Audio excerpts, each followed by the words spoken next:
مرتبہ اور درود پڑھ دیں محمد آل محمد.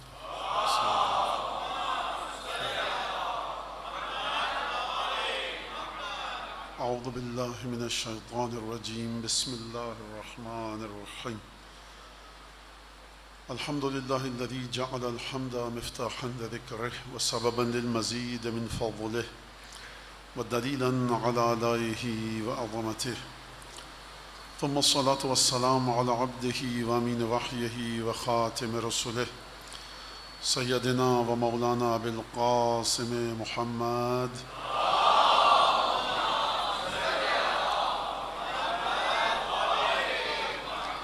وعلى أهل بيته الطيبين الطاهرين الذين أذهب الله عنهم الرجس وطهرهم تطهيرا.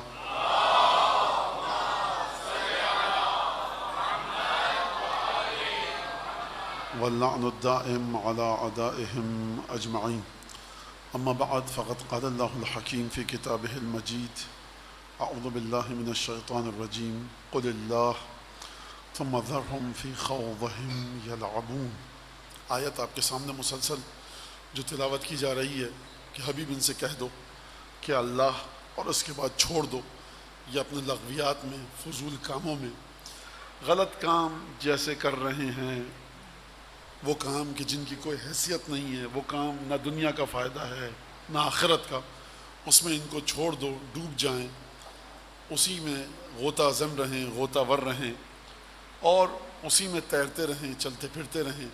چھوڑ دو کم کو اللہ اور پھر اس کے بعد اپنا کام کرو. یہ تشریح ایک لفظی اپنی طرف سے. اس آیت سے پہلے والے جو الفاظ ہیں وہ میں آپ کے سامنے پڑھوں اور بات کو پھر اپنی آگے بڑھاؤں.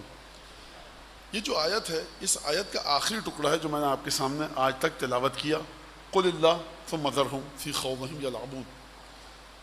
اس لہن کی، اس لب و لہجے کی، اس تیور کی، اس انداز کی اور یہ ڈکشن جو ہے، یہ قرآن میں میری ناقص رائے کے مطابق شاید یہی ایک آیت ہو کہ جس میں خدا اس طرح سے گفتگو فرما رہا ہے.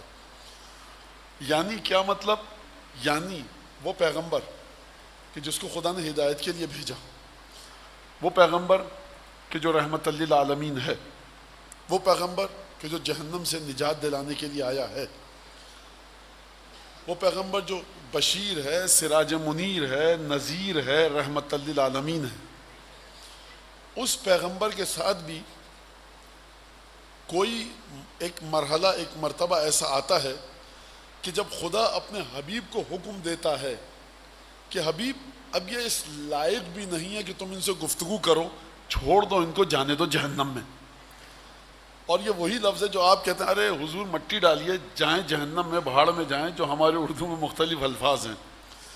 یعنی آپ ذرا سوچئے کہ کون سا ایسا مرحلہ ہوگا کہ جب خدا یہ فرما رہا ہے کہ حبیب اب ان سے گفتگو مت کرو، تم رحمت للعالمین ہو، خدا کی رحمت کے امین ہو، لیکن اس کے باوجود یہ اس لائق نہیں کہ تم ان سے گفتگو کرو، لہٰذا ذرہم فی خوضہم یلعبون. ان کو ان کے باطل خیالات میں ڈوبا رہنے دو، غوطہ ور رہنے دو. یہ ڈائیو لگا چکے ہیں، ڈوب رہے ہیں، جو کرنے دو. تو اس کا مطلب کیا ہوا؟ اس کا مطلب یہ نہیں ہے یہاں پر کہ خدا حبیب کو اپنے اختیار دے رہا ہے کہ ہمارا تو مشورہ یہ ہے کہ تم نہ کرو. کہہ رہا ہے حبیب اب ہم تمہیں حکم دے رہے ہیں کہ جو رحمت ہم نے تم کو دے کر زمین پر بھیجا ہے، اب وہ تمہاری رحمت ان تک نہیں پہنچنے پائے. رحمت للعالمین ہونے کے باوجود اب تم تک ہماری رحمت نہیں پہنچے گی. یہی تو فرما رہا ہے خدا، ذرہم، چھوڑ دو ان کو، فی خوضہم یلعبون. اس سے پہلے کے جو الفاظ ہیں وہ یہ ہیں وما قدر اللہ حق قدرہ اذ قالوا ما انزل اللہ علی بشر من شیء قل من انزل الکتاب الذی جاء بہ موسیٰ نورا وہدی للناس وعلمتم ما لم تعلموا انتم ولا آباؤکم. خدا نے فرمایا کہ خوب توجہ کیجئے گا کہ آپ جس فرش اعضاء پر بیٹھے ہیں اور آپ جس ہستی کا غم منانے بیٹھے ہیں، اس کا تعلق زمین سے نہیں ہے، اس کا تعلق آسمان میں عالم غیب مرتبہ ربوبی سے ہے. یہ میں نے دعویٰ کیا ہے، دلیل نہیں دی آپ کے سامنے. فرمایا خدا نے کہ انہوں نے خدا کی قدر نہ کی. وما قدر اللہ حق قدر. قدر آپ سب کو پتا ہے اس لفظ کا معنی. تو میں اردو میں تو اتنا مناسب نہیں ہے، لیکن بہرحال میں چاہتا ہوں کہ اسی لفظ کو استعمال کروں جو آیت میں آیا ہے۔ میں یہ جملہ کیوں کہہ رہا ہوں؟ کوئی یہ کہہ کہ مولانا نے باریک بینی کے ساتھ، پریسائز توجہ کے ساتھ معنی نہیں کیا، تو مجھے اس کا بالکل اس کی سمجھ ہے، اور میں چاہتا ہوں کہ آسان ترین معنی کروں، مشکل الفاظ کو لاؤں گا تو پھر بچے اور نوجوانوں کے لیے مشکل ہو جائے گی۔ وما قدر اللہ حق قدرے، مفسرین نے کہا ای ما عرف اللہ حق معرفتہ، لوگوں نے خدا کو اس طرح سے نہیں پہچانا جس طرح سے پہچاننے کا حق تھا۔ آیت شروع ہو رہی ہے اس طرح سے، اذ قالوا، چونکہ لوگ یہ کہنے لگے ما انزل اللہ علی بشر من شیء، خدا کبھی کسی انسان پر آسمان سے کوئی پیغام نہیں بھیج سکتا، کوئی وحی نہیں بھیج سکتا، خدا کسی پر کوئی کتاب نازل نہیں کر سکتا۔ خوب توجہ کیا آپ نے، غور فرمایا، خدا کہہ رہا ہے تم نے ہماری معرفت کا حق ادا نہیں کیا۔ کیوں نہیں کیا؟ کیونکہ ہمارے بندے کے اتصال کو ہمارے ساتھ منقطع سمجھا۔ توحید کی معرفت کا حق، توحید کا حق، ربوبیت کا حق تم کب مانو گے کہ خدا ہے؟ آپ کہتے ہیں کہ خدا ہے، میں خدا کو مانتا ہوں، یہ گواہی آپ کی، اس عقیدے کا اعلان کب خدا قبول کرے گا؟ جب خدا کا تعلق خدا کے بندوں کے ساتھ آپ مان لیں اور اس کا اعلان کریں۔ یعنی رسالت کا تعلق ایک پہلو زمین سے تعلق ہے، رسالت کا دوسرا ڈائمنشن اس کا تعلق ہے آسمان سے۔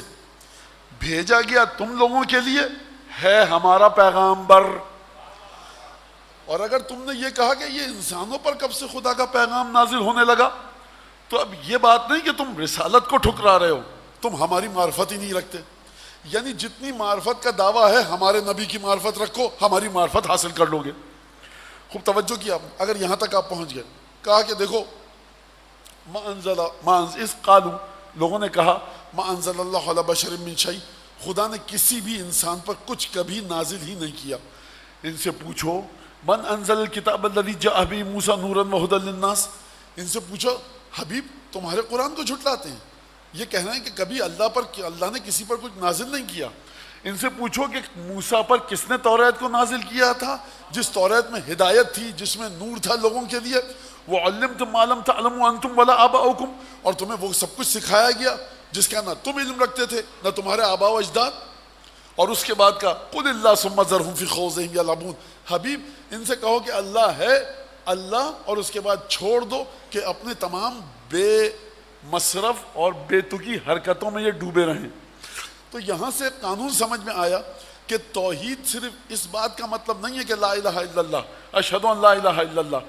جس طرح سے زمین پر موجود خدا کے کچھ بندوں کا تعلق خدا سے ہوتا ہے، اس کو اگر آپ نے اسی طرح سے مانا تب آپ کی توحید کی گواہی مکمل سمجھی جائے گی۔ یہ وہ توحید کا پہلو ہے جو بندوں سے خدا کے جڑا ہوا ہے۔ بھائی ہم تو نہیں مان رہے رسول خدا کو، خدا کو مانتے ہیں، خدا کیسا ہے، رحیم ہے، کریم ہے، قدیر ہے، عزیز ہے، جبار ہے، مالک الملک ہے، صاحب جبروت ہے، ذی الجلال والاکرام ہے، جتنے نام ہیں آپ خدا کے لیتے رہیے، بس اسی لیے تو آئے تھے رسول خدا، بات ختم ہو گئی۔ اب رسول خدا کو ماننے کا کیا فائدہ؟ مانتے رہیے رسول خدا کو۔ جیسے ہی آپ کے ذہن میں یہ عقیدہ آیا کہ اس رسول کا تعلق بس یہاں تک تھا، اب اس کے بعد خدا سے تعلق نہیں ہے، آپ کی توحید آپ کے منہ پر ماری جائے گی۔ اب یہاں پر جب یہ بات آ گئی کہ اس تعلق کو سمجھیے، تو وہ تعلق کہاں تک چلا؟ خوب توجہ کیجئے گا آپ،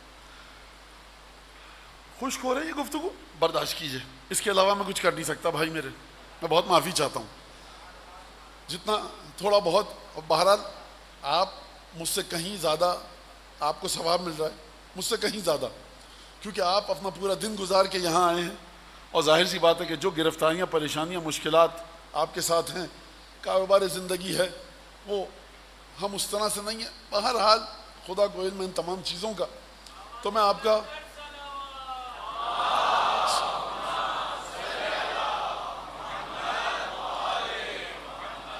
اور میں اس بات کا مجھے مکمل ادراک ہے، سمجھ ہے، شعور ہے کہ بہرحال آپ اپنے ہزاروں سینکڑوں کاموں کو نپٹا کر اور بعض کو آدھا چھوڑ کر یہاں پر آئیں کہ مجلس میں چلیں، اور اس کے بعد پھر یہاں پر گفتگو ایسی ہو، لیکن کیا کیا جائے کہ آیات کے ذریعے، حدیثوں کے ذریعے گفتگو ہونی چاہیے۔ تو لہٰذا یہاں تک یہ جب بات آئی اور اس کے بعد ایک بڑا اہم موضوع، ایک اور موضوع جس کو اس سے ربط دوں. مولانا رسول خدا تھے، چلے گئے، بات ختم ہو گئی. بات ختم ہوئی ہے رسالت کی. عصمت اب بھی موجود ہے یا نہیں قرآن کے مطابق، یہ ایک الگ گفتگو ہے. ہمارا عقیدہ ختم نبوت کا ہے، ہمارے سے مطلب مسلمانوں کا نہیں. مولانا وہ ہمارے ایک دوست ہیں، برابر میں رہتے ہیں ہمارے گھر کے، وہ تو نہیں مانتے اس عقیدے کو. میں آپ کے دوست کی کہی ہوئی باتوں کا ذمہ دار نہیں ہوں، قرآن کی کہی ہوئی بات کا ذمہ دار ہوں. فرمایا ختم نبوت عقیدہ حق ہے، ختم عصمت ہوئی ہے کہ نہیں یہ قرآن سے پوچھیے. معصوم صرف رسول تھے، یقیناً رسول معصوم تھے، رسول کے بعد بھی یہ سلسلہ عصمت چلا ہے، یہ ایک بڑا اہم نقطہ ہے یہاں پر. تو خدا نے جب فرمایا قل ان کنتم تحبون اللہ فاتبعونی یحببکم اللہ، حبیب ان سے کہو کہ اگر تم اللہ سے محبت کرتے ہو فاتبعونی، میری اتباع کرو، میرے پیچھے پیچھے چلو. اگر تم میرے پیچھے چلو گے یحببکم اللہ، اب تمہیں خدا سے محبت کی ضرورت نہیں ہے، خدا کی محبت تمہیں ڈھونڈے گی. کہاں وہ مرحلہ کہ خدا کا بندہ خدا کو ڈھونڈے، اور کہاں وہ مرحلہ کہ خدا اپنے بندے کو ڈھونڈے. یہ کب ہوگا؟ یہ رسول خدا کی اتباع کے ذریعے ہوگا، یہ رسول خدا کی پیروی کے ذریعے ہوگا، یہ رسول خدا کے احکامات پر عمل کر کے ہوگا. بات یہاں تک ہے؟ نہیں حضور، اب سنیے ذرا بات مزید آگے. کیا عمل میں رسول خدا کی طرح آؤں؟ اس سے بھی آگے کوئی بات ہے؟ ہاں، سوچ میں، فکر میں، عقیدے میں، صفات نفسانی میں قلب تمہارا رسول خدا کے قلب کی طرح ہو جائے. مولانا یہ کیسے ہوگا؟ فاتبعونی، جس طرح سے رسول خدا نے دل میں جن جن جذبات کو رکھنے کا حکم دیا ہے ان تمام جذبات کو اپنے دل میں رکھو. جن جن کیفیات کو جس چیز کے بارے میں رکھنے کا حکم دیا ہے اس کیفیت کو اپنے دل میں اسی طرح رکھو.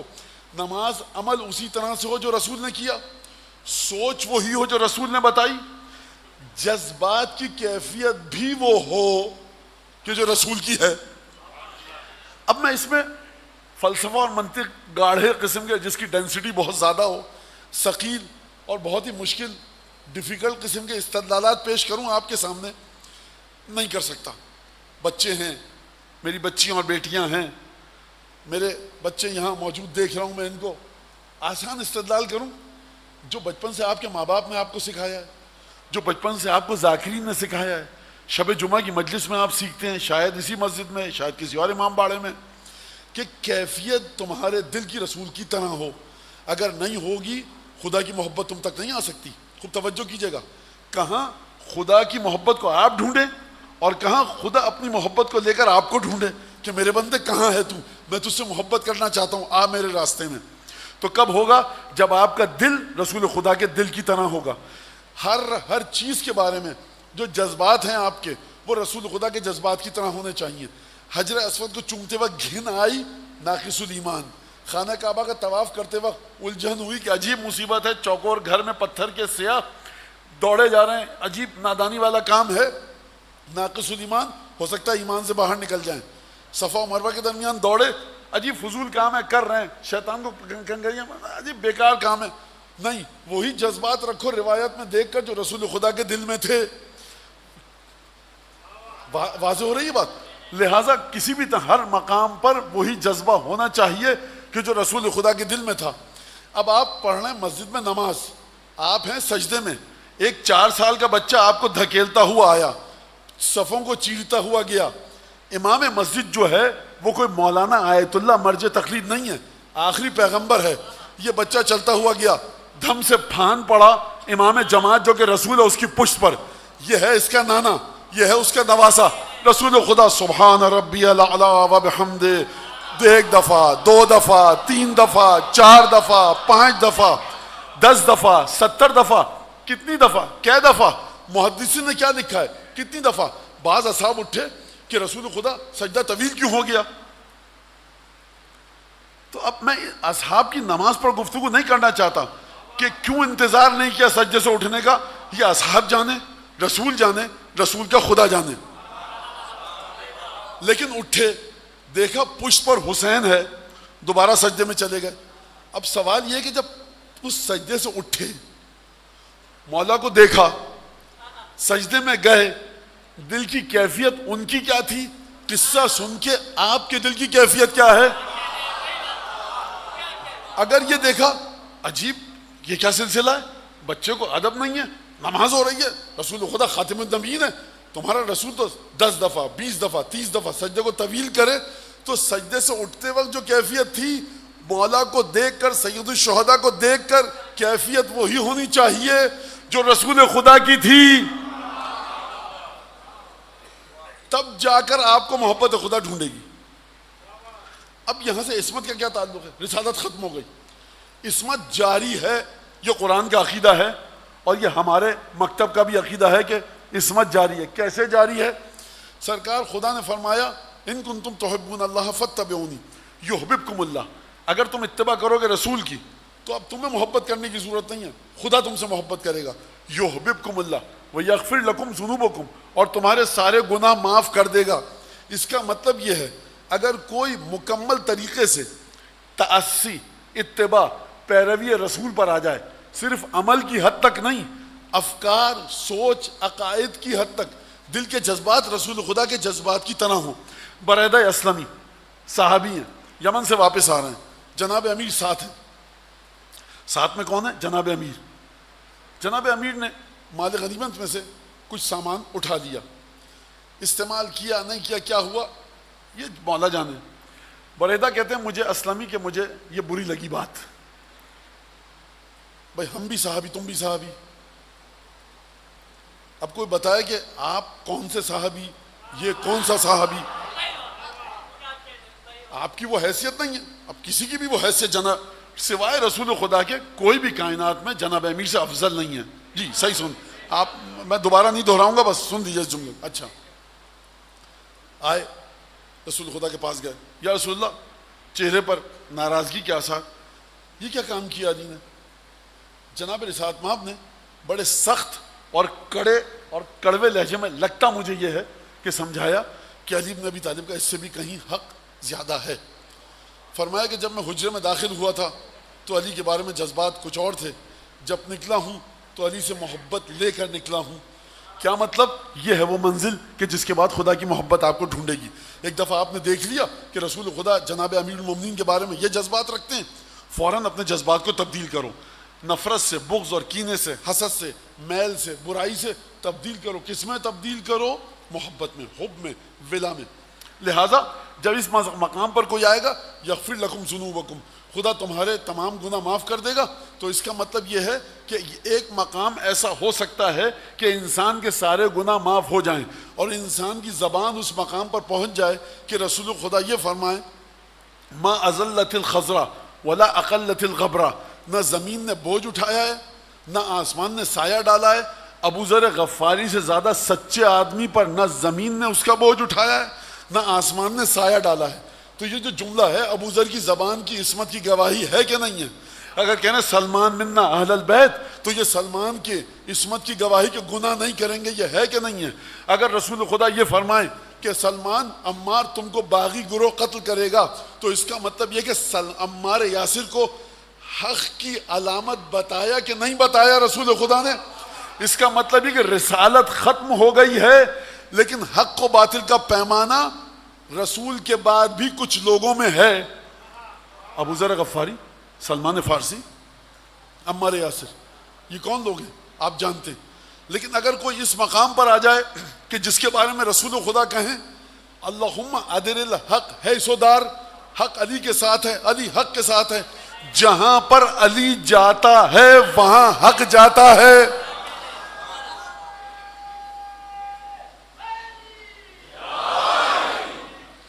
لہٰذا اس کا مطلب یہ ہوا کہ جناب امیر المومنین کی ذات وہ ہے کہ کئی دفعہ پہلے بھی آپ کے سامنے پیش کر چکا، آپ حق کے پیچھے چلتے ہیں، حق جناب امیر کے پیچھے چلتا ہے. اس کا مطلب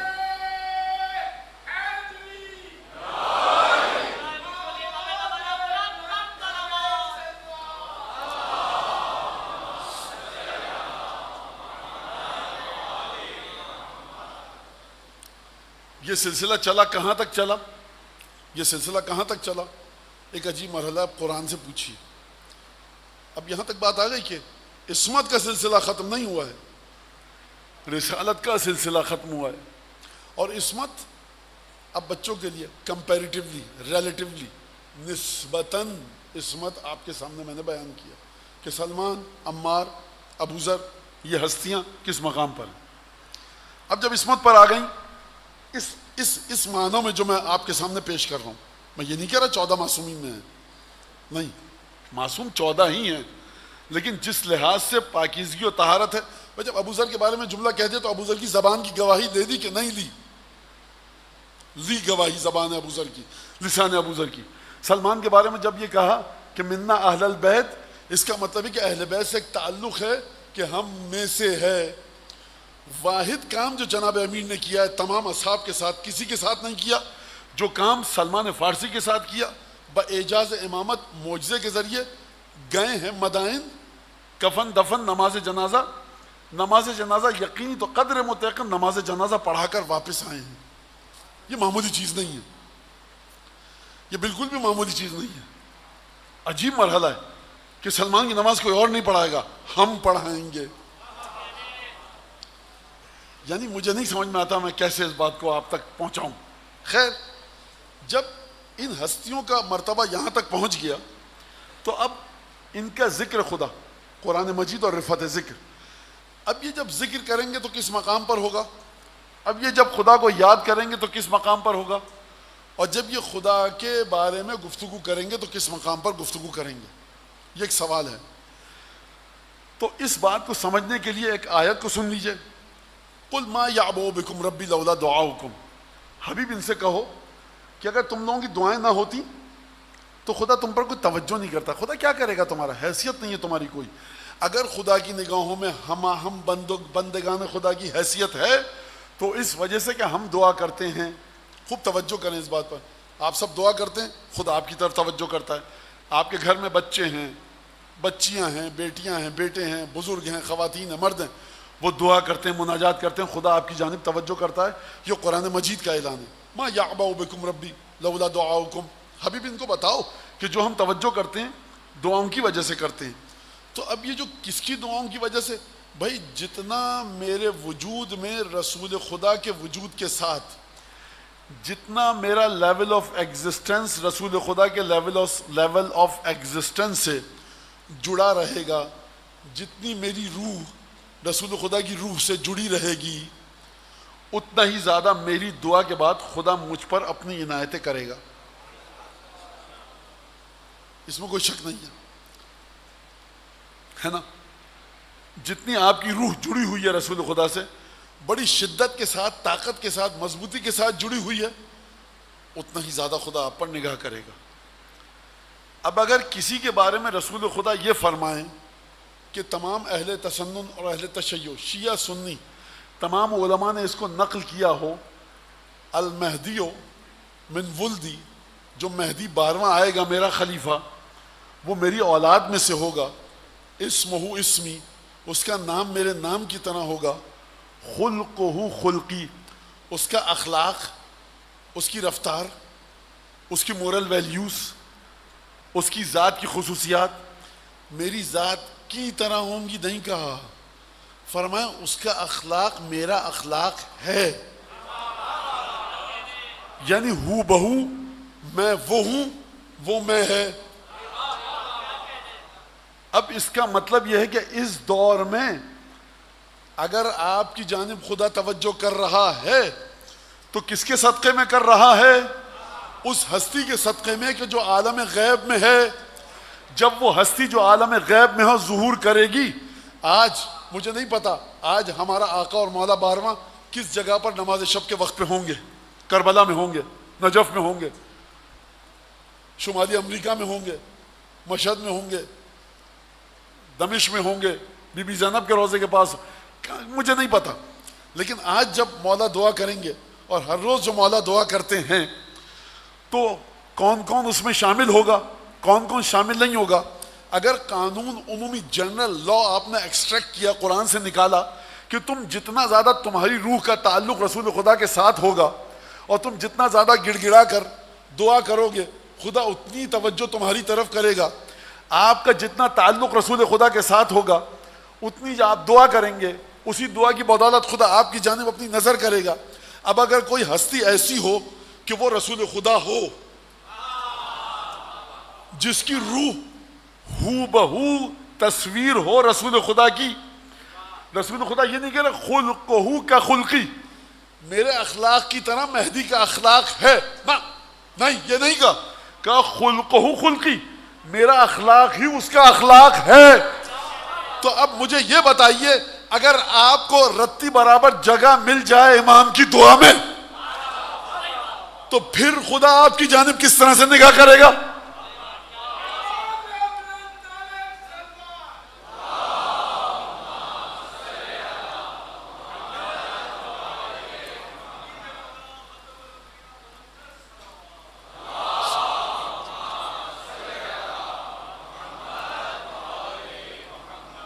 اسی لیے جو ہمارے علماء فرماتے ہیں کوشش کرو کہ امام عصر کی دعاؤں میں آ سکو۔ جب امام عصر کا نام آتا ہے تو ایک لمبی چوڑی بحث تفصیل کے ساتھ چل پڑتی ہیں، اور وہ بچوں کے ذہن میں ہے کہ ظہور کی تیاری پر بھی بات ہوتی ہے۔ دیکھیے ایک بات بتا دوں، ظہور کی تیاری آپ کو جو کرنی ہے اس میں کہیں بھی یہ چیز نہیں ہے کہ آپ جا کر کمپیوٹر سیکھیے، آپ جا کر ڈگریاں لیجئے، آپ جا کر ہوائی جہاز اڑانا سیکھیے۔ امام آئیں گے پائلٹ کی ضرورت ہوگی، کیا کہوں میں؟ بھائی آنے والے کو پتا ہے نا مجھے کس کی ضرورت ہوگی۔ میں ایک چھوٹی سی مثال دوں، دیکھیے آپ پڑھیے، خوب جی لگا کر پڑھیے، اے سی سی اور پتہ نہیں اے سے لے کر زیڈ تک جتنے بھی الفابیٹ ہیں، جتنی بھی ڈگریاں ہیں لیجئے، مولانا لکھ پتی ہیں کروڑ پتی بن جائیں، ارے آپ کروڑ پتی ہیں ارب پتی بنیے، ارب پتی ہیں کھرب پتی بنیے، جگر اور دل بھی لائیے مولا کے راہ میں خرچ کرنے کے لیے۔ خوب توجہ، دو باتیں ہیں مولانا یہ ہم کو سیکھنا چاہیے، امام آئیں گے تو نیورو سرجن کی ضرورت ہوگی۔ واللہ ایک روایت میں نہیں میں نے دیکھا، اگر کسی نے دیکھا مجھے بتایا، میں کل اپنی غلطی کا اعتراف کر لوں گا۔ دیکھیے سلونی ایک ہی ہستی نے کہا تھا، اس سلونی کے بعد 11 بیٹوں میں سے کسی نے نہیں کہا اس انداز سے جس طرح سے دادا نے کہا۔ تو میں سلونی کا دعویٰ تو کر کے جہنمی ہونا نہیں چاہتا۔ تو بات یہ ہے کہ بچے سنیں اس بات کو، پڑھیے اچھی طرح سے پڑھیے، ڈاکٹر انجینئر پروفیسر لیکچرر جو کام کرنا ہے کیجئے، لیکن خدا کے لیے مت کیجئے کہ ہم جب ڈاکٹر بنیں گے امام کی خدمت کریں گے، اس وقت کیا ہوگا کسی کو کچھ نہیں پتا۔ ایک تو بات یہ، ظہور کی تیاری آپ کریے، ظہور کے رستے کو ہموار کیجئے، وہ کام کیجئے جو روایات میں آیا ہے۔ میں بھی کہوں، کوئی مولانا کہے کہ دیکھیے آپ یہ کام نہیں کریں گے ظہور نہیں ہوگا، تو کہیے روایت میں دکھا دیجئے، کھنگال ڈالیے کتابوں کو، غیبت امام زمانہ کی، ظہور کی، ان میں کہیں پر یہ نہیں ملتا کہ آپ ظہور کے رستے کو ہموار کریں گے۔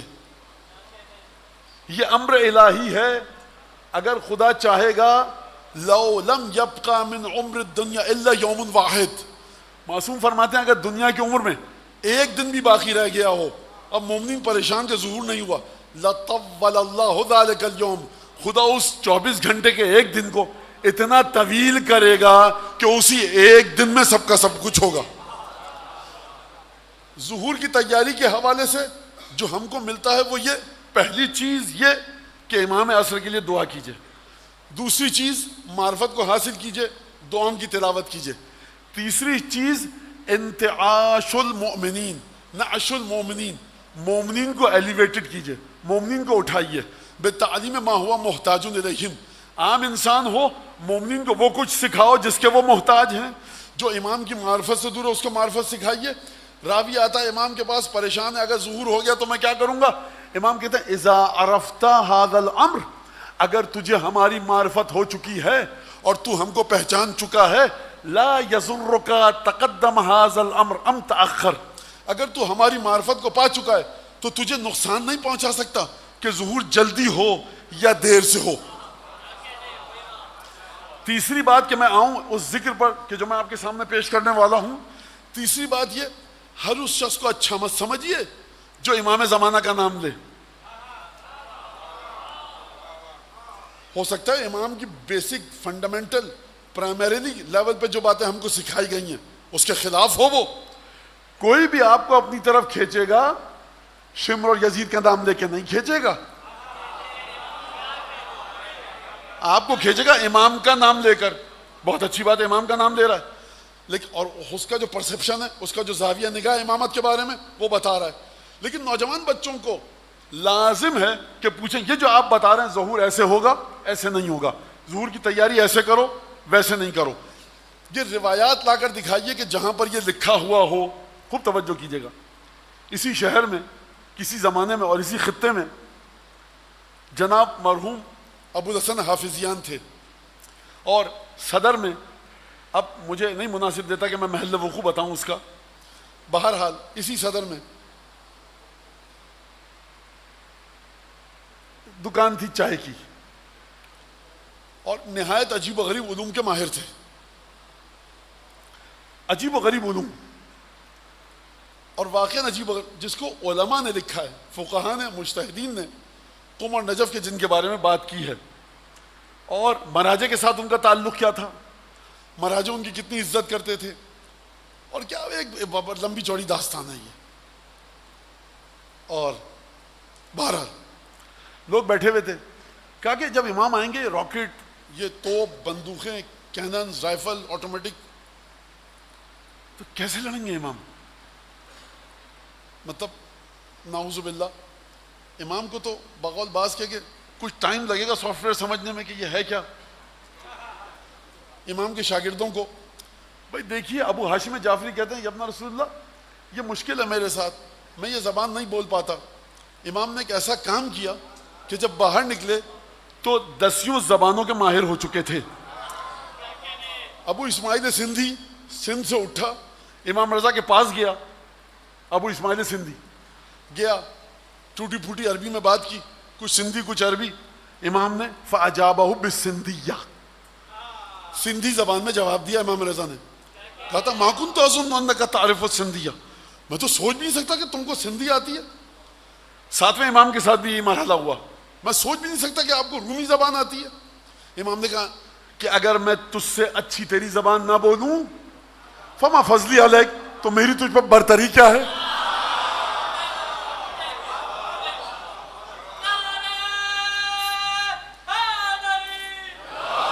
اگر میں تجھ سے, اب میں یہ میرا جو, اگر میں تجھ سے اچھی سندھی نہ بولوں تو پھر حجت خدا کس بات کی. انٹرپریٹر کی ضرورت پڑتی ہے مولانا صاحبان کو, علماء کو, فقہا کو. امام وقت, امام اصل ضمیروں کا حال جانتے ہیں. لہذا یہ بات تو امام کو گفتگو ہوئی کہ توپ اور ٹینک اور بندوقیں اور یہ کیا ہوگا. قبلہ نے کوئی جواب نہیں دیا. ایک کیل اٹھائی, کیل پر دعا پڑی, خادم سے کہا سامنے سڑک پہ ٹھوک کے آ جاؤ. وہ بھی بیچارہ گیا, اس نے ہتھوڑی دی اور ٹھوک کے آ گیا. سڑک سے ذرا ہٹ کے, سڑک پہ نہیں, سڑک سے دور. اب لوگوں نے دیکھا, کھڑکی سے دیکھا جو دائیں سے بائیں گاڑیاں جا رہی تھیں وہ دائیں طرف ہی رک گئیں, اور جو بائیں سے دائیں جا رہی تھیں وہ بائیں طرف ہی رک گئیں. یعنی وہ جو کیل جہاں ٹھکی تھی اور گاڑی گئی تھی, انویزیبل اس کا ایک میگنیٹک فیلڈ تھی. اگر بچوں سے کہوں تو ادھر کی گاڑی کراس کر کے ادھر نہیں جا پا رہی ہے, ادھر کی گاڑی کراس کر کے ادھر نہیں جا پا رہی ہے. کہا کہ اچھا جاؤ اب کیل اکھاڑ کے لے آؤ. اور کیل اکھاڑ کے لے آیا. جیسی کیل اکھاڑ کے لایا, گاڑیاں سٹارٹ ہوئی اور چل پڑی. کہا کہ میری کچھ اوقات نہیں ہے, حجت خدا کے مقابلے میں حیثیت نہیں ہے میری. جب میں یہ کر سکتا ہوں سوچو وہ کیا کرے گا. لہٰذا خوب توجہ کیجیے, امام کو آپ بشری تقاضوں کے مطابق مت سمجھیے. لہٰذا یہ جو آپ سے کہا گیا 23 23 کو ماہ مبارک کو شب قدر میں آپ اللہم کل ولیک پڑھیے اور انا انزلنا کثرت سے پڑھیے. یہ دونوں چیزیں امام عصر کے ساتھ آپ کو متصل کرتی ہیں. یہ اذکار, یہ وہ ذکر ہے. لہٰذا یہ ذکر اگر آپ کو متصل کرے گا تو آپ امام کی دعاؤں میں آئیں گے. تب جو آپ کا رفعت ذکر ہوگا, کس طرح سے ہوگی ذکر کی بلندی, جو عبادت آپ کریں گے, جو جملے آپ زبان سے نکالیں گے, اگر وہ جملے جڑ گئے امام عصر سے, اگر آپ کی نماز جڑ گئی امام عصر سے, اگر آپ کا قرآن جڑ گیا امام عصر سے, جو ذکر آپ اپنی زبان سے کر رہے ہیں, جو جو عمل آپ اپنی زبان سے کر رہے ہیں اگر وہ جڑ گیا امام عصر سے تو پھر ہوگا کیا؟ مطلب پھر کیا ہوگا؟ مطلب یہ تو بات عجیب کر رہے ہیں آپ. ارے خدا سب کچھ سنتا ہے دیکھتا ہے, یہ امام عصر کو کہاں سے بیچ میں لے آیا آپ؟ سوال ہے یا نہیں؟ امام عصر کو آپ درمیان سے لے آئے. سرکار میں نے ابھی آپ کے سامنے پڑھا عصمت کا ایک پورا تسلسل ہے. اچھا بچے آگے کیا پوچھتے ہیں؟ مولانا یہ فلاں فلاں فلاں صاحب کی کتاب میں لکھی ہے یہ بات. اچھا فلاں فلاں فلاں صاحب جب اپنے بچوں کو سکھاتے ہیں تو کہتے ہیں آپ کی کتاب میں لکھا ہوا ہے یا نہیں لکھا ہوا. آپ کو چاہیے اپنے مولا کے اقوال کو دیکھیں, آپ کو چاہیے اپنے ائمہ کے اقوال کو دیکھیں. دنیا کا ٹھیکہ ہم نے نہیں لیا کہ کس نے ہمارے امام کے بارے میں کیا کہا ہے. ہمیں اصول کافی کو دیکھنا ہے, بہار الانوار کو دیکھنا ہے, جامع کبیرہ کو دیکھنا ہے, امین اللہ کو دیکھنا ہے, آل یاسین کو دیکھنا ہے, قرآن کو دیکھنا ہے. ہمیں خیبر خندق بدر احد حنین کے میدان کو دیکھنا ہے, شب ہجرت بستر کو دیکھنا ہے, ہمیں کربلا کو دیکھنا ہے, سامرہ کاظمہ نجف سامرہ مشہد کو دیکھنا ہے. دنیا کو آپ کیوں دیکھ رہے ہیں؟ خدا کہہ رہا ہے قل اللہ ثم ذرہم فی خوضہم یلعبون. ارے کہو خدا اس کے بعد چھوڑ دو سب کو. آپ بھی اسی طرح سے دیکھیے. اچھا جب امام کو دیکھا جائے گا, اب ایک آیات ہیں, میں ان آیات کو حذف کر رہا ہوں کہ وقت کم ہے. اب اگر آپ کا ذکر امام کے ذکر سے جڑ جائے گا تو امام کے ذکر کی کیا قدر و قیمت ہے. اگر آپ کو سمجھنا ہے امام کے ذکر کی کیا قدر و قیمت ہے تو چلیے زیارت آل یاسین. سلام علیکہ, سلام علی آل یاسین, سلام ہو آل یاسین پر. آل یاسین کون؟ یاسین رسول خدا, آل یاسین آل رسول خدا. سلام ہو آل رسول خدا پر. السلام علیکہ, عجیب جملہ ہے, سلام علی آل یاسین السلام علیکہ یا داعی اللہ و ربانی آیاتہ. سلام ہو آپ پر اے امام زمانہ, آپ خدا کی طرف دعوت دینے والے ہیں اور آیتیں آپ کے وجود کے صدقے میں اپنے معنی اور مضمون کو پائیں گی. مولانا یہ کیا کہہ دیا؟ آپ زیارت امین اللہ میں پڑھتے ہیں نا اشہد انک قد اقمت الصلاۃ. مولا آپ نے نماز کو قائم کیا. جب آپ کے پاس مکبر نماز پڑھتے ہیں ایک آواز آتی ہے قد قامت الصلاۃ, نماز قائم ہو گئی. اس سے پہلے کیا ہوتی ہے نماز؟ نہیں, جماعت بیٹھی ہوتی ہے, زمین پر ہوتے ہیں. قد قامت الصلاۃ, تمام کے تمام لوگ کھڑے ہو جاتے ہیں. نماز اب قائم ہوئی ہے. نماز کب قائم ہوگی؟ جب جناب امیر پڑھیں گے. جناب امیر نماز کو حیات دیں گے, جناب امیر نماز کو زندگی دیں گے. اشہد انک قد اقمت الصلاۃ, اے جناب امیر آپ نے نماز کو قائم کیا. اگر آپ نہ پڑھتے نماز اور آپ کی اولادیں نہ پڑھتی, آپ کی زوجہ نماز نہ پڑھتی, یہ نماز بے جان مردہ کی صورت میں رہتی.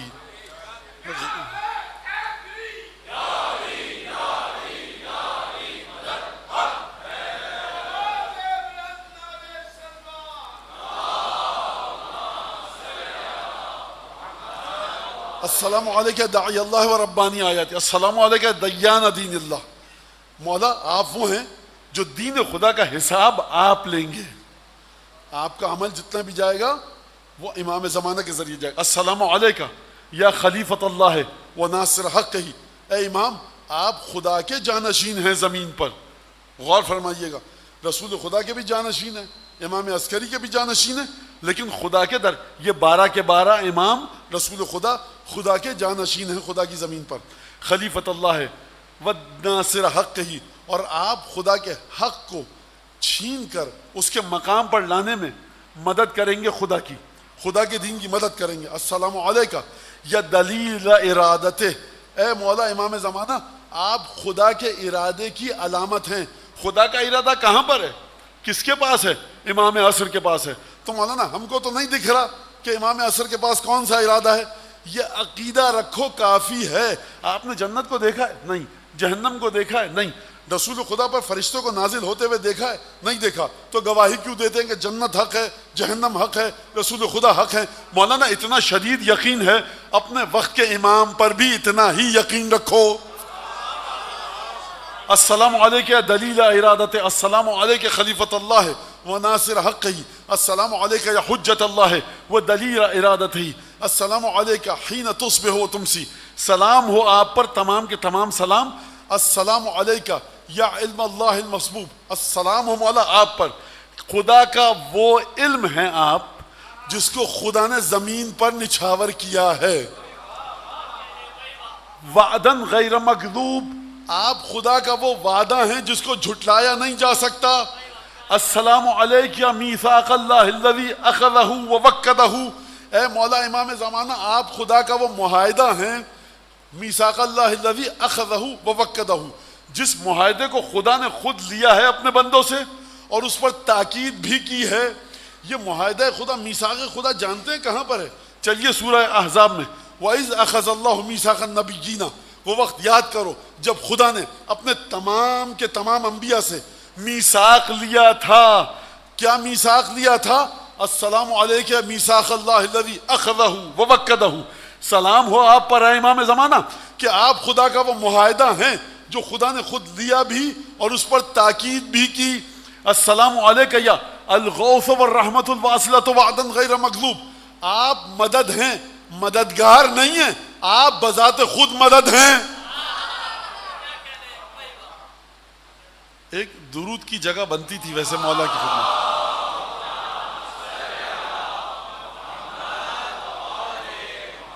اچھا یہ جو اس کو کہا گیا نا زیارت آل یاسین، یہ تو امام کی شان ہے، امام کا طور طریقہ ہے۔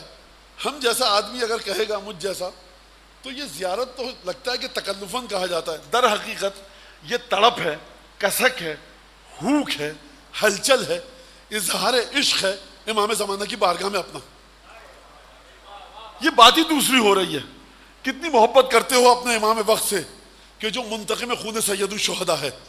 ایک اور جملہ بتاؤں امام زمانہ کے بارے میں، سید الشہداء نے امام سجاد کو وصیت کی جاتے جاتے، یا علی ولدی لا یسکن دمی حتی یبعث اللہ المہدی، بیٹا سید سجاد سنو، میرا جو خون بہایا جائے گا نا کربلا کے میدان میں، اسی طرح سے بے چین رہے گا جب تک کہ خدا 12ویں کو یعنی مہدی کو ظاہر نہ کر دے۔ یعنی سید الشہداء کا خون بے چین ہے، تڑپ رہا ہے کہ کب میرا مہدی آئے گا، تب جا کر امام کو سکون ملے گا خون کو امام کے۔ اب اس کی تشریح کیا ہے چھوڑ دیجئے پھر کسی اور وقت۔ اس کے بعد گفتگو ختم ہوئی، اب دیکھیے اب امام زمانہ کے وجود کے بارے میں گفتگو ہو رہی ہے۔ السلام علیک حین تقوم، السلام علیک حین تقعد، السلام علیک حین تصلی، السلام علیک حین تقنت، السلام علیک حین تصبح وتمسی، السلام علیک حین تحلل وتکبر، السلام علیک حین تصلی وتقنت، السلام علیک حین تصبح وتمسی، السلام علیک فی آناء اللیل واطراف النہار۔ اے میرے امام، اب دیکھیے یہ وہ نہیں ہے کہ آپ بڑے تکلف سے بات کریں، تمہارا امام ہے۔ اگر یہ کہا جا رہا ہے قل اللہ ثم ذرہم فی خوضہم یلعبون، تم سے کہا جا رہا ہے کہ پھاند پڑو، فنا کر دو اپنے آپ کو خدا کے وجود میں، تو یہ کیسے فنا ہوگا؟ یاد رکھیے ایک رستہ ہے، اس کے علاوہ سارے رستے باطل ہیں۔ وہی ہستی کہ جو عالم غیب میں ہے، حجت ابن الحسن، اس کی ذات میں جو فنا ہوگا وہ خدا کی ذات میں فنا ہے۔ جو اس کے مطابق چلے گا، دین کا نام کیا ہے آپ کے؟ اسلام، تشیع نہ، دین کا نام ہے حجت ابن الحسن۔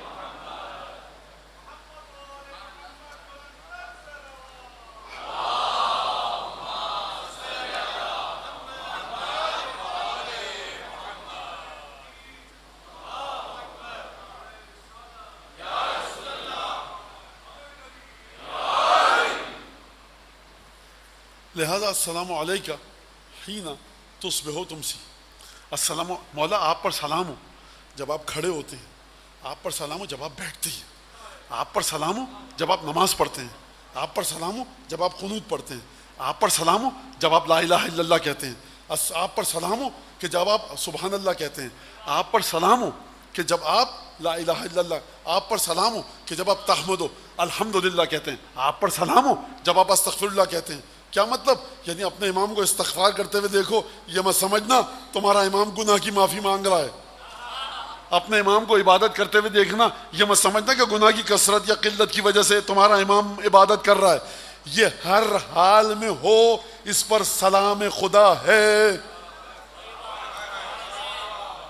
حین تحلل و تکبر، السلام علیک حین تحمد و تستغفر، السلام علیک حین تصبح و تمسی۔ مولا جب آپ صبح ہوتی ہے نا، آپ کہاں پر ہیں مجھے نہیں پتا، آپ دمشق بی بی زینب کے روزے پر ہیں، مصر میں بی بی کسی شہزادی آقازادی کے روزے پر ہیں، کربلا، نجف، سامر، رکاز میں، مکہ، مدینہ۔ اور امام صرف انہی جگہوں پر نہیں ہیں، شمالی امریکہ میں کس جگہ ہیں، ہمالیہ کے کس پہاڑ کے دامن میں ہیں، جنوبی امریکہ میں کس مقام پر ہیں، ہمیں نہیں پتا کہاں پر ہیں، ہمیں نہیں پتا۔ جہاں بھی ہیں، جب آپ جس ٹائم، بچوں کے لیے جس ٹائم زون میں بھی تمہارا امام ہوتا ہے نا، جب وہاں صبح کا سورج طلوع ہوتا ہے، السلام علیکم حین تصبح، جب آپ کے اوپر صبح کا سورج طلوع ہوتا ہے تو مولا سلام ہے۔ کس کا سلام ہے؟ آپ کا سلام ہے؟ نہیں، یاد آیا آپ کو درود والی مجلس میری؟ اگر سمجھا کہ رسول خدا میرے درود کے محتاج ہیں، تم نے درود ہی نہیں پڑھا، ایمان رکھو کہ طہارت ان تک وہاں سے آئی ہے۔ ہمارے نہ درود کی ضرورت ہے، نہ نمازوں کی، نہ زیارت کی، نہ نظر کی، نہ ماتم کی، نہ گریہ کی۔ اگر ضرورت ہے تو تم کو ہے، اس کو نہیں ہے۔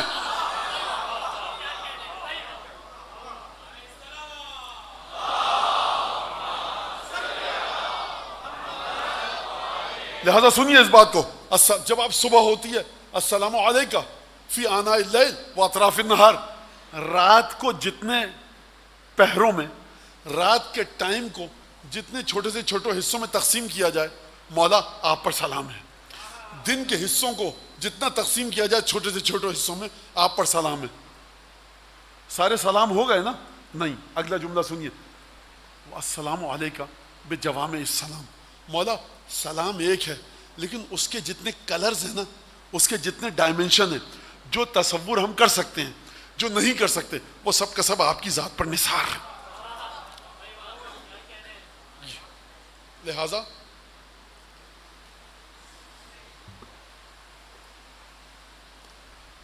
جس شہزادے کا آج ذکر ہے، اس شہزادے کے بارے میں کیا کہا جائے اور کس طرح سے گفتگو کی جائے۔ امام نے عجیب مرحلہ ہے کہ عقیل جاؤ، ایک ایسی خاتون کو ڈھونڈو، بلدت الفحولہ تلد غلاما فارسا، ایسی خاتون کو ڈھونڈو میرے نکاح کے لیے کہ جس کے آباء و اجداد میں بہادر شہ سوار ہو، تاکہ اس کے وجود سے مجھے ایک ایسا لڑکا مل سکے جو بہادر شہ سوار ہو۔ آپ سمجھ گئے کس کی بات ہو رہی ہے؟ ام البنین کے چاند کی نہیں، ام البنین کے چاند کی نہیں، بنو ہاشم کے چاند کی۔ ایک دفعہ اب کیا گفتگو کی جائے مولا کے بارے میں، بس ذکر الہی کی بات چل رہی ہے نا۔ ابو الفضل عباس کی زیارت پڑھی ہے آپ نے؟ وہاں جانتے ہیں کیا جملہ ہے؟ رفع ذکرک فی علیین، اے مولا عباس خدا آپ کے ذکر کو اعلیٰ علیین میں بلند کرے۔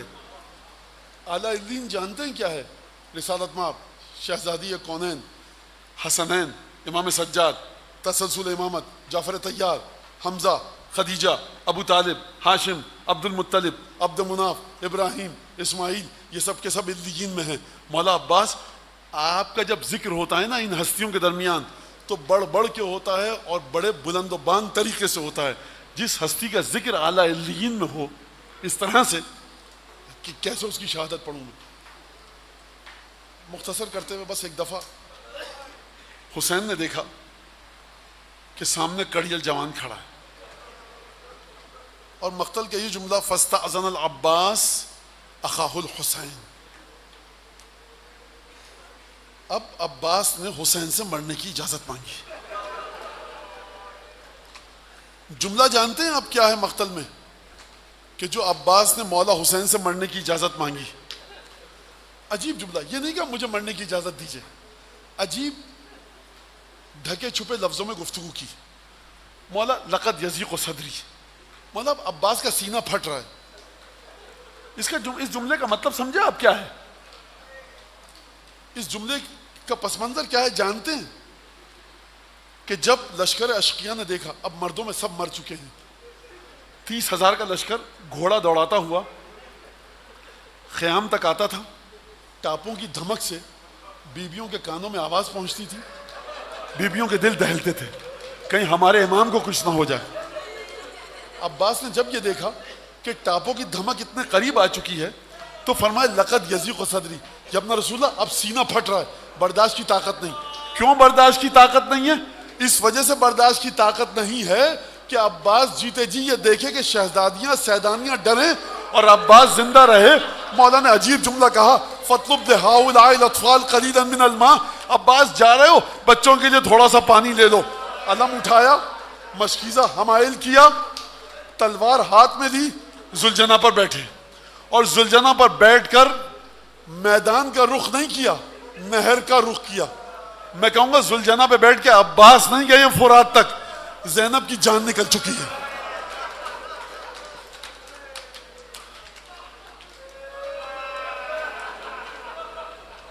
بچے مقاتل کے مطابق دروازے خیمہ پر آ گئے اور بعض بھتیجیوں نے کہا کہ بچوں دروازے خیمہ پر آ جاؤ, میرا چچا بہت بہادر ہے, ابھی پانی لے کر آئے گا. بچے دروازے خیمہ پر انتظار کر رہے ہیں. دیکھیے قاسم نے ازرق شامی کے پہلوانوں کو, بیٹوں کو بلایا, ایک ایک پہلوان کو بلایا. قاسم نے جنگ کی ہے, علی اکبر نے جنگ کی ہے پہلوانوں کو بلا کر. عباس نے کام نہیں کیا. کیوں؟ مولا کا حکم تھا سیدھے جاؤ فرات پر پانی لے کر آؤ. چھٹے امام نے فرمایا چچا جان لعنت ہو اس پر جو آپ کے اور فرات کے درمیان حائل ہوا. ایک دفعہ مولا فرات کے کنارے پہنچے, شریعہ میں داخل ہوئے, مشکیزہ بھرا, لشکر کو چیرتے ہوئے گئے.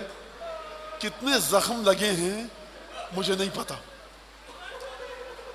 ایک دفعہ ارباب مقاتل نے عباس کی زبان سے ایک شعر کو نقل کیا, پانی کو اٹھایا. آپ یہ سمجھتے ہیں کہ سکینہ کی پیاس یاد آئی؟ سکینہ کی پیاس کو بھولے کب تے مولا جو پیاس یاد آتی. عباس نے ایک جملہ کہا, یا نفسو امن بعد الحسین ہونی وبعدہ لکنت ان تکونی ھذا حسین وارد المنونی وتشربین بارد البعینی تاللہ ما ھذا خصال دینی. اے عباس کیا تیرا ارادہ ہے کہ حسین کے بعد بھی زندہ رہے گا؟ عباس اگر تو بچ گیا نا اور حسین کے بعد زندہ رہا تو حسین کے بعد زندگی میں کوئی مٹھاس نہیں. عباس کیا تو پانی پیے گا؟ تو پانی پینا چاہتا ہے؟ اس حال میں پانی پیے گا کہ فاطمہ کا بیٹا اس کے ہونٹ خشک ہو چکے ہوں, کیا تو پانی پیے گا؟ اور یہ کہہ کر فرات پر پانی کو دے مارا, تاللہ ما ھذا خصال دینی, خدا کی قسم میرا یہ دین نہیں ہے. میں جملے کا ترجمہ کروں, شیر ام البنین کی تاثیر نہیں ہے یہ. تشریف فرما ہوئے ذوالجناح پر, ایڑ لگائی, اب جنگ نہیں کر رہے, درخت کھجور کے درختوں کی اوٹ لے کر مولا خیمہ گاہ کا رخ کر رہے ہیں. کیوں؟ سکینہ پیاسی ہے, رقیہ پیاسی ہے, حسین کی بہنیں پیاسی ہیں, سیدانیاں پیاسی ہیں, جلد از جلد جا کر میں پانی پہنچاؤں. ایک دفعہ اچانک ایک آواز آئی, واللہ ان قطعتم یمینی انی احامی ابدا عن دینی وعن امام صادق الیقینی نجل النبی الطاہر الامینی. تم لوگ اگر میرا دائیں ہاتھ بھی کاٹ دو گے میں اپنے امام کی مدد کرتا رہوں گا. حسین کے کانوں میں شاید آواز پہنچی, یعنی بھیا عباس کا دائیں ہاتھ قطع ہو گیا.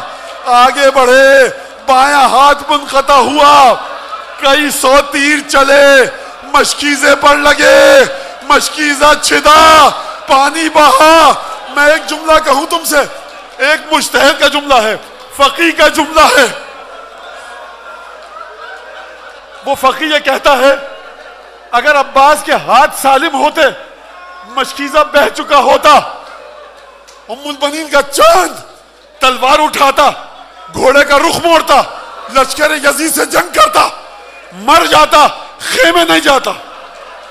اگر ہاتھ کٹ چکے ہوتے مشکیزہ صحیح و سالم ہوتا, کسی طرح رینگتے ہوئے سینے کے بل رگڑ کھا کر خیمے تک پہنچتا. مجھے یہ بتاؤ تمہارا مولا کرے تو کیا کرے؟ ہاتھ قطع ہو چکے ہیں, مشکیزہ چھن چکا ہے. فبقیہ علی فرسہ, متغيرا صلى الله عليك يا ابا الفضل عباس. اے علی نجف سے اٹھو کربلا تمہارا بیٹا